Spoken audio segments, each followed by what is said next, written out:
বাজারে আদি মাছের দাম আগুন। অরিজিনাল পদ্মার মাছ 850।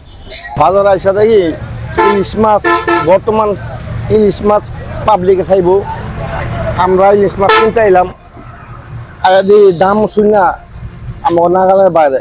বর্তমান হলো বড় মৌসুম ইলিশ, এই দিনে ইলিশের ঝাঁকে ঝাঁকে ইলিশ ধরা পড়ে। আর এই দিন আয়া বর্তমানে বাজারে ইলিশ মাছের দাম আগুন ছোঁয়া। তো আমরা গরিব মানুষ ইলিশ মাছ আশা করে আইছি ইলিশ মাছ কিনবো, কারণ বাজারে আদি মাছের দাম আগুন। তা আমরা কেমনে কিনবো? আমাদের নাগালের বাইরে যে কর্ম করি সেই কর্মরত ইলিশ মাছ কিনে যেত না। একটা ইলিশ মাছের দাম 3200 টাকা। এটা কিনা কি সম্ভব আমাদের গরিবের নাগালের বাইরে জায়গা? বর্তমানে ভাই বাজার খুবই গরম, ইলিশের বাজার।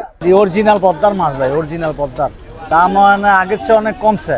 এক মাস আগে এটি 2500-3000 আছিল, 2400-2300 এমন হয়েছে, অনেক কমছে আগের থেকে। দামটা বাড়ার কারণ মাছ ধরা পড়তেছে না, জাইকা মাইকা খাইয়া লাগছে তো অনেক আগে, এগুলি মাছ উৎপাদন কম হয়েছে, এর জন্য মাছের দামটা একটু বেশি। ইলিশ মাছের সিজন এখন ছোট এটি 800, কয়দিন আগে 1000-1200 টাকা কেজি আছিল। আর 3-4 কেজি 800-750 টাকা। 850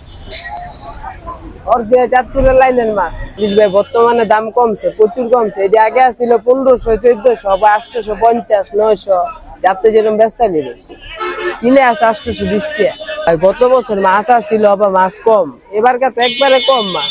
আবার মনে করেন আরো বেশি মাছ আইলে আরো দাম কমবো, যেরকম এরিয়া যাবো 750, 700, 800, আরো দাম কম।